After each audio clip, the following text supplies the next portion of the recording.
Welcome to another class of 10 icse Physics. 10 icse Physicsലെ ഒരു ടോപ്പിക്കാണ് നമ്മളിന്ന് പഠിക്കാൻ പോകുന്നത്. നമ്മളിന്ന് പഠിക്കാൻ പോകുന്ന ടോപ്പിക്കാണ് work energy theorem. Work energy theorem എന്ന ടോപ്പിക്കാണ് നമ്മളിന്ന് പഠിക്കാൻ പോകുക. നിങ്ങൾക്ക് എന്താണ് law of conservation of kinetic energy എന്നറിയാമെന്ന് ഞാൻ പ്രതീക്ഷിക്കുന്നു. Law of conservation of kinetic energy എന്ന് പറഞ്ഞാൽ ഒരു എനർജിയെ നമുക്ക് മറ്റൊരു എനർജിയായിട്ട് എന്ത് ചെയ്യാൻ പറ്റും? കൺവെർട്ട് ചെയ്യാൻ സാധിക്കും. അതായത് നമുക്കിപ്പോൾ ലൈറ്റിനെ ഹീറ്റാക്കി മാറ്റാൻ പറ്റും, ഹീറ്റ് എനർജിയെ മെക്കാനിക്കൽ എനർജിയാക്കി മാറ്റാൻ പറ്റും. അപ്പോൾ ഒരു എനർജിയെ മറ്റൊരു എനർജിയിലോട്ട് കൺവെർട്ട് ചെയ്യാൻ മാത്രമേ നമുക്ക് സാധിക്കൂ. പക്ഷേ പുതുതായിട്ട് കുറച്ച് എനർജി ഉണ്ടാക്കാനോ, നമ്മുടെ കയ്യിൽ കുറച്ച് ഇപ്പോൾ എനർജി ഒന്നുമില്ല, സ്വന്തമായി നമുക്കൊരു ന്യൂ എനർജി പ്രൊഡ്യൂസ് ചെയ്യാനോ, ഈ നമ്മുടെ യൂണിവേഴ്സിലുള്ള എനർജിയെ ഡിസ്ട്രക്റ്റ് ചെയ്യാനോ, നശിപ്പിക്കാനോ നമുക്ക് എന്ത് ചെയ്യില്ല, കഴിയില്ല. ഉള്ള എനർജിയെ നമുക്ക് മറ്റൊരു രൂപത്തിലോട്ട് കൺവെർട്ട് ചെയ്യാൻ മാത്രമേ സാധിക്കൂ. നമുക്ക് ഏത് എനർജിയാണോ നമുക്കിപ്പോൾ ആവശ്യം, ലൈറ്റാണ് ആവശ്യമെങ്കിൽ നമ്മൾ ഇലക്ട്രിക്കൽ എനർജിയെ ഒരു ബൾബ് ഉപയോഗിച്ച് ലൈറ്റ് എനർജിയാക്കി മാറ്റാൻ സാധിക്കും. അങ്ങനെ ഡിവൈസുകളുടെ സഹായത്തോടു കൂടി നമുക്ക് ഒരു എനർജിയെ മറ്റൊരു എനർജിയായിട്ട് എന്ത് ചെയ്യാൻ പറ്റും? കൺവെർട്ട് ചെയ്യാൻ സാധിക്കും. ഓക്കെ, പക്ഷേ ഇവിടെ വർക്ക് എനർജി തിയറവും അത് തന്നെയാണ് പറയുക, നമുക്ക് ഒരു എനർജിയെ മറ്റൊരു എനർജിയായിട്ട് കൺവെർട്ട് ചെയ്യാൻ സാധിക്കും. ലോ ഓഫ് കൺസർവേഷൻ ഓഫ് എനർജിക്ക് ഒരു വലിയൊരു എക്സാമ്പിളാണ് വർക്ക് എനർജി തിയറം. എന്താണ് വർക്ക് എനർജി തിയറം എന്ന് നമുക്ക് നോക്കാം. ഇവിടെ നോക്കൂ, ഇവിടെ ഒരു ഒബ്ജക്റ്റ് ഉണ്ട് കേട്ടോ, ഇവിടെ ഒരു ഒബ്ജക്റ്റ് ഉണ്ട്. ആ ഒബ്ജക്റ്റിൻ്റെ മാസ് എം ആണ്. എം മാസുള്ള ഒരു ഒബ്ജക്റ്റ് ഉണ്ട്. ഈ ഒബ്ജക്റ്റ് യു എന്ന് പറയുന്ന വെലോസിറ്റിയിൽ മൂവ് ചെയ്തുകൊണ്ടിരിക്കുകയാണ്. യു എന്നാണ് അതിൻ്റെ ഇനിഷ്യൽ വെലോസിറ്റി. യു എന്ന് പറയുന്ന ഇനിഷ്യൽ വെലോസിറ്റിയിൽ അത് മൂവ് ചെയ്തുകൊണ്ടേയിരിക്കുന്നു. ഓക്കെ, അങ്ങനെ മൂവ് ചെയ്തുകൊണ്ടിരിക്കുമ്പോൾ ഇതിനൊരു കൈനറ്റിക് എനർജി ഉണ്ടായിരിക്കും അല്ലേ. ഇതിൻ്റെ കൈനറ്റിക് എനർജിയെ നമുക്ക് K = ½ m² എന്ന് എഴുതാം അല്ലേ. കൈനറ്റിക് എനർജി കണ്ടുപിടിക്കേണ്ട ഫോർമുല ½ m വെലോസിറ്റിയുടെ സ്ക്വയർ എന്നാണ്. അപ്പോൾ വെലോസിറ്റി എന്ന് പറഞ്ഞാൽ u ആണല്ലോ, അപ്പോൾ u² എന്നാണ്, ½ mu² എന്നാണ് കൈനറ്റിക് എനർജി കണ്ടുപിടിക്കേണ്ട ഫോർമുല. ഇതാണ് ഇതിൻ്റെ കൈനറ്റിക് എനർജി. ഇങ്ങനെ മൂവ് ചെയ്തുകൊണ്ടിരുന്ന ഒരു ഒബ്ജക്റ്റിൽ ഞാൻ എന്ത് ചെയ്യുന്നു? ഒരു ഫോഴ്സ് അപ്ലൈ ചെയ്യുന്നു.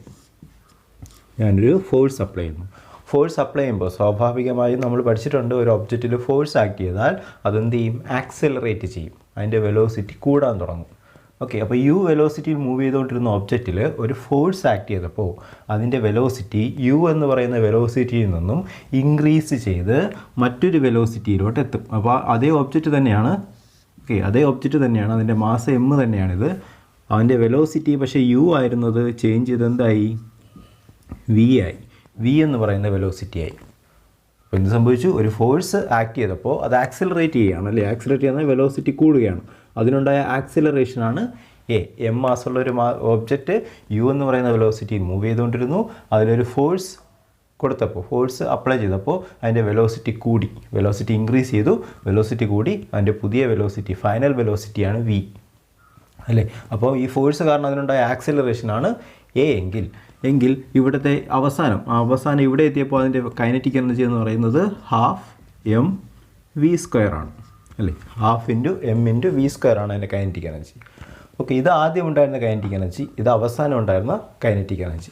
അപ്പോൾ നമുക്കിവിടെ ആദ്യം ഉണ്ടായിരുന്ന കൈനറ്റിക് എനർജി നമുക്ക് എളുപ്പത്തിന് വേണ്ടി KI എന്ന് എഴുതാം. KI എന്ന് പറഞ്ഞാൽ ഇനീഷ്യൽ കൈനറ്റിക് എനർജി എന്നാണ്. ഓക്കെ, അവസാനം ഉണ്ടായിരുന്ന കൈനറ്റിക് എനർജി നമുക്ക് KF എന്ന് എഴുതാം. അതാണ് ഫൈനൽ കൈനറ്റിക് എനർജി. അപ്പോൾ law of conservation of energy അനുസരിച്ച് നമ്മൾ ഫോഴ്സ് കൊടുക്കുമ്പോൾ വർക്ക് ചെയ്യുകയാണല്ലോ അല്ലേ. ആദ്യം ഇതിനൊരു കൈനറ്റിക് എനർജി ഉണ്ടായിരുന്നു, ഓൾറെഡി ഒരു കൈനറ്റിക് എനർജി ഉണ്ടായിരുന്നു. ഇപ്പോൾ ഇതിൻ്റെ വെലോസിറ്റി കൂടുക എന്ന് പറഞ്ഞാൽ കൈനറ്റിക് എനർജി കൂടിയെന്നാണ് മീനിങ് അല്ലേ. അപ്പോൾ കൈനറ്റിക് എനർജി കൂടി. അപ്പോൾ എങ്ങനെയാണ് കൈനറ്റിക് എനർജി കൂടിയത്? നമ്മൾ എന്തായാലും ഇവിടെ ഒരു ഫോഴ്സ് കൊടുക്കുന്നുണ്ട്, ഫോഴ്സ് കാരണം ഈ ഒബ്ജക്റ്റ് മൂവ് ചെയ്യുന്നുണ്ട്. അപ്പോൾ ഉറപ്പായിട്ടും നമ്മൾ ഈ ഒബ്ജക്റ്റിൽ എന്ത് ചെയ്യുന്നുണ്ട്? ഒരു വർക്ക് ചെയ്യുന്നുണ്ട്. നമ്മൾ ചെയ്യുന്ന വർക്കാണ്, നമ്മൾ എത്ര വർക്കാണ് ഇതിൽ ചെയ്തത്, ആ വർക്ക് നമ്മൾ ചെയ്ത വർക്കാണ് അതിൽ എന്തായിട്ട് മാറുക? കൈനറ്റിക് എനർജിയായി മാറുക. ഓക്കെ, അതായത് കൈനറ്റിക് എനർജി എത്ര ഇൻക്രീസ് ചെയ്തു? ഇൻക്രീസ് ഇൻ കൈനറ്റിക് എനർജി, അതായത് final kinetic energy that is KF minus initial kinetic energy KI. Final kinetic energy minus initial kinetic energy that is change in kinetic energy. എത്രയാണോ kinetic energy increase ചെയ്തത്, okay, നമുക്കറിയാം final kinetic എനർജിയാണ് വലുത്, initial kinetic എനർജിയാണ് ചെറുത്. അപ്പോൾ KF minus KI ചെയ്യുമ്പോൾ എത്ര കൈനറ്റിക് എനർജിയാണോ കൂടിയത് അത്രയും കൈനറ്റിക് എനർജി, എത്ര കൈനറ്റിക് എനർജിയാണോ കൂടിയത് അത്രയും കൈനറ്റിക് എനർജി കൊടുത്തത് ആരാണ്? നമ്മൾ ചെയ്ത വർക്കാണ്. നമ്മൾ എത്ര വർക്കാണോ ചെയ്തത് ആ വർക്ക് മൊത്തം ചേഞ്ച് ഇൻ കൈനറ്റിക് എനർജിയായി മാറും. അതായത് നമ്മൾ ആദ്യം അതിനൊരു പർട്ടിക്കുലർ കൈനറ്റിക് എനർജി ഉണ്ടായിരുന്നു. നമ്മളതിൽ എത്ര വർക്ക് ചെയ്യുമോ അത്രയും വർക്ക് അതിൻ്റെ കൈനറ്റിക് എനർജി ഇതിൻ്റെ ഇൻക്രീസ് ചെയ്യും. അപ്പോൾ increased kinetic energy is equal to work done. ഇതാണ് ഈ സ്റ്റേറ്റ്മെൻറ്റിനെയാണ് വർക്ക് എനർജി തിയറം എന്ന് പറയുന്നത്. ഒരിക്കൽ കൂടെ വർക്ക് എനർജി തിയറം എന്ന് പറഞ്ഞാൽ ഒരു ഒബ്ജക്റ്റ് ഒരു പർട്ടിക്കുലർ വെലോസിറ്റിയിൽ മൂവ് ചെയ്തുകൊണ്ടിരിക്കുകയാണെങ്കിൽ അതിനൊരു കൈനറ്റിക് എനർജി ഉണ്ടായിരിക്കും. നമ്മളതിൽ വർക്ക് ചെയ്താൽ ഫോഴ്സ് കൊടുത്ത് നമ്മളിൽ കുറച്ച് വർക്ക് അപ്ലൈ ചെയ്താൽ അതിൻ്റെ കൈനറ്റിക് എനർജി ഇൻക്രീസ് ചെയ്യും. അപ്പോൾ എത്ര കൈനറ്റിക് എനർജിയാണോ ഇൻക്രീസ് ചെയ്തത് അത് തന്നെയായിരിക്കും നമ്മൾ ചെയ്ത വർക്ക്. വളരെ വളരെ ഇമ്പോർട്ടൻ്റ് ആണ്. ന്യൂമറിക്കൽസ് ഒക്കെ ചെയ്യാൻ നമുക്കിത് ഉപയോഗപ്പെടും. കാരണം ഇപ്പോൾ ഒരു ഒബ്ജക്റ്റിൻ്റെ വെലോസിറ്റിയൊക്കെ തരും, ഇനിഷ്യൽ വെലോസിറ്റിയും ഫൈനൽ വെലോസിറ്റിയൊക്കെ തരും, യുവും വിയും മാസൊക്കെ തന്നതിന് ശേഷം നമ്മൾ ചെയ്ത വർക്ക് എത്രയെന്ന് ചോദിക്കും. അപ്പോൾ നമുക്ക് ആ പാടെ വർക്ക് കണ്ടുപിടിക്കാൻ അറിയാമെന്നുള്ള ഫോർമുല എന്ന് പറയുന്നത് FS cos തീറ്റയും അല്ലെങ്കിൽ W=mgh മുകളിലോട്ട് ഉയർത്തുകയാണെങ്കിൽ ഒരു ഒബ്ജക്റ്റിൻ്റെ മുകളിലോട്ട് ഉയർത്തുകയാണെങ്കിൽ mgh എന്ന് പറയുന്ന ഫോർമുല നമുക്കറിയാവും. പക്ഷേ വെലോസിറ്റിയൊക്കെ തന്നിട്ട് വർക്ക് കണ്ടുപിടിക്കാൻ ചോദിച്ചാൽ നമുക്ക് ഈ ഫോർമുല വെച്ചൊന്നും കണ്ടുപിടിക്കാൻ സാധിക്കില്ല. അപ്പോൾ നമ്മൾ ഉപയോഗിക്കേണ്ടത് വർക്ക് എനർജി തിയറമാണ്. ഓക്കെ, ആ ഒബ്ജക്റ്റിൻ്റെ ഇനിഷ്യൽ കൈനറ്റിക് എനർജി കണ്ടുപിടിക്കുക, ഫൈനൽ കൈനറ്റിക് എനർജി കണ്ടുപിടിക്കുക, എന്നിട്ട് ചേഞ്ച് ഇൻ കൈനറ്റിക് എനർജി കണ്ടുപിടിക്കുക. ചേഞ്ച് ഇൻ കൈനറ്റിക് എനർജി തന്നെയാണ് വർക്ക് ഡൺ. ഓക്കെ, അപ്പോൾ വർക്ക് എനർജി തിയറം പറയുന്നത് if you are giving a force particular force to an object the work done on an object is equal to change in kinetic energy. The change in kinetic energy of an object is equal to work done on it. ഇതാണ് work energy theorem. ഇനി നമുക്ക് ഈ work energy theorem ഇങ്ങനെ പഠിച്ചാൽ മാത്രം പോരാ, ഇതെങ്ങനെ വന്നുവെന്ന് നമ്മൾ ഡിറൈവ് ചെയ്യണം. Derivation of work energy theorem. Okay, derivation എങ്ങനെയാണ് ചെയ്യണമെന്ന് നോക്കാം.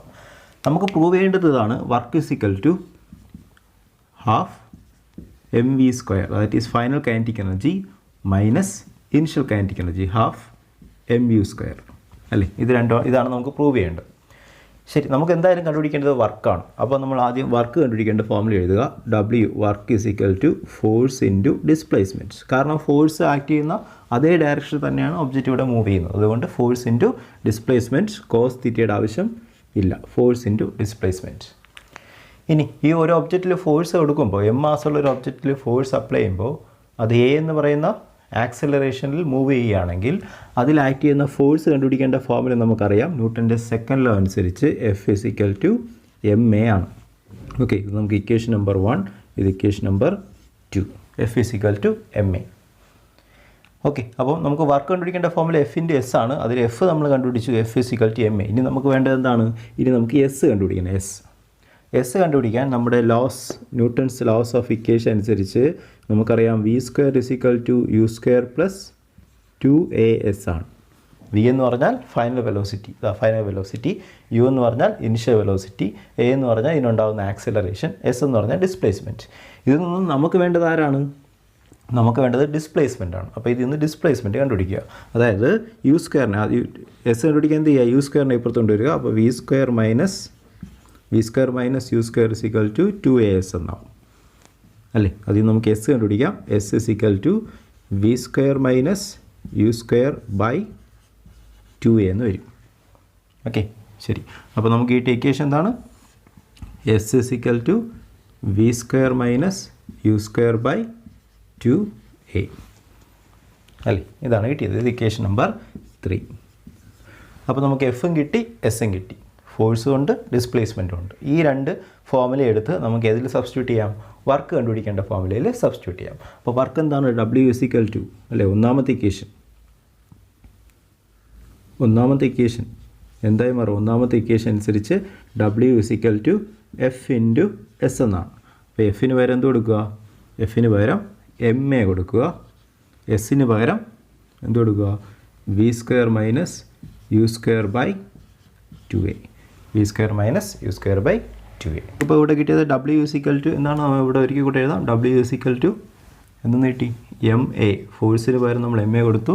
ഡിസ്പ്ലേസ്മെൻറ്റിന് പകരം v² - u² / 2a എന്ന് കൊടുത്തു അല്ലേ. ഇതിൻ്റെ ഇടയിൽ ഇൻറ്റു ആണ്. ഓക്കെ, ഇൻറ്റു ആയതുകൊണ്ട് തന്നെ നമുക്ക് എയും എയും കട്ട് ചെയ്യാം. എയും എയും കട്ട് ചെയ്ത് കഴിഞ്ഞാൽ ബാക്കി എന്ത് കിട്ടും? m × v² - u² / 2 എന്ന് കിട്ടും. ഇതിനെ നമുക്ക് കുറച്ചുകൂടെ അറേഞ്ച് ചെയ്ത് എഴുതിയാൽ ഈ 2നെ ഞാൻ ആദ്യം ഹാഫ് എന്ന് എഴുതുന്നു അല്ലേ. 2നെ ഞാൻ ഇങ്ങോട്ട് ഹാഫ് എന്ന് എഴുതി, m എന്ന് എഴുതി, പിന്നെ v² - u² ഉണ്ട്, ബ്രാക്കറ്റ് ഇടണം. v² - u². ഇതാണ് W. ഇനി നമുക്ക് ഈ ഹാഫ് എമ്മിനെ ബ്രാക്കറ്റ് ഓപ്പൺ ചെയ്യാം. Half m into v square minus half m into u square. എന്താണ് ഹാഫ് എം വി സ്ക്വയർ? നമുക്കറിയാം ഹാഫ് എം വി സ്ക്വയർ എന്ന് പറഞ്ഞാൽ എന്താണ്? Final kinetic energy. Half m v square എന്ന് പറഞ്ഞാൽ ഇനിഷ്യൽ കൈനറ്റിക് എനർജി. ഇതാണല്ലോ work energy theorem അല്ലേ? അപ്പോൾ നമ്മൾ എന്ത് ചെയ്തു? നമ്മൾ ഒരു ഒബ്ജക്റ്റ് കൺസിഡർ ചെയ്തു. Consider an object of mass m അല്ലെ, എം മാസുള്ള ഒരു ഒബ്ജക്റ്റ് കൺസിഡർ ചെയ്തു. അത് മൂവ് ചെയ്യുന്ന ഇനിഷ്യൽ വെലോസിറ്റി ആയിരുന്നു യു. എന്നിട്ട് നമ്മൾ അതിലൊരു ഫോഴ്സ് ആക്ട് ചെയ്തു. ഫോഴ്സ് കൊടുത്ത് അപ്ലൈ ചെയ്തപ്പോൾ അതിൻ്റെ വെലോസിറ്റി എന്തായി മാറി? വി ആയിട്ട് മാറി. U initial velocity, v final velocity. അപ്പോൾ ഫോഴ്സ് കൊടുത്തത് കാരണം അതിനുണ്ടായ ആക്സിലറേഷനാണ് എ. എങ്കിൽ നമുക്ക് പ്രൂവ് ചെയ്യേണ്ടത് W = half m v square minus half m v square എന്നാണ്. ഓക്കെ, അതിനുവേണ്ടി നമ്മൾ ആദ്യം എന്ത് ചെയ്യുക? വർക്കിൻ്റെ ഫോമിൽ എഴുതുക. അപ്പോൾ എഫിൻ്റെ എസ്, എന്നിട്ട് എഫ് നമുക്കറിയാം എഫ് = എന്താണ്? മാസ് ഇൻറ്റു ആക്സിലറേഷൻ ആണ്. ഇനി നമ്മുടെ ഇക്വേഷൻ അനുസരിച്ച്, ന്യൂട്ടൺസ് ലോ ഓഫ് ഇക്വേഷൻ അനുസരിച്ച് V² = U² + 2as എന്നാണ്. അതിൽ നിന്ന് എന്ത് കണ്ടുപിടിക്കുക? എസ് കണ്ടുപിടിക്കുക. എന്നിട്ട് എസിൻ്റെ വാല്യൂ എഫിൻ്റെ വാല്യൂ W = Fs എന്ന് പറയുന്ന ഫോമിൽ സബ്സ്റ്റിറ്റ്യൂട്ട് ചെയ്യുക. അപ്പോൾ നമുക്കിത് ഇങ്ങനെ വരും. അതിൽ എയും എയും കട്ടായി കളയുക. എന്നിട്ട് ഹാഫ് എമ്മിനെ ഇങ്ങോട്ട് നീക്കി എഴുതുക. എന്നിട്ട് ഹാഫ് എം ഭാഗത്തോട്ട് ഇൻഡ് ചെയ്യുമ്പോൾ final kinetic energy minus initial kinetic energy എന്ന് കിട്ടും. ഇതൊരു സെൻറ്റൻസ് ആക്കി എഴുതിയാൽ നമുക്ക് എഴുതാം വർക്ക് ഡൺ